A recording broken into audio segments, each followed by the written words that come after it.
नमस्कार मंडळी, आज मी तुम्हाला मालवणी पद्धतीने पेडवे माशाची रेसिपी कशी बनवायची ते दाखवणार आहे। त्यासाठी मी एक अर्धा नारळ, लसूण, त्रिफळा, एक कांदा आणि धणे घेतलेले आहेत।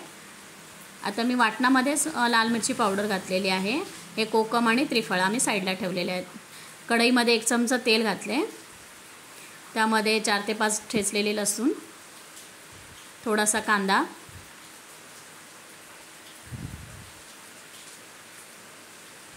हा कांदा परतून झाल्यानंतर त्यामध्ये आपण केलेले वाटण घातले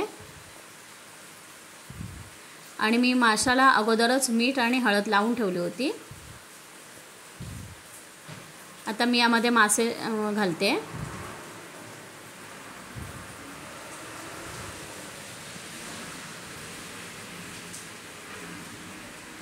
त्यामध्ये थोडेसे कोकम, थोडंसं पाणी,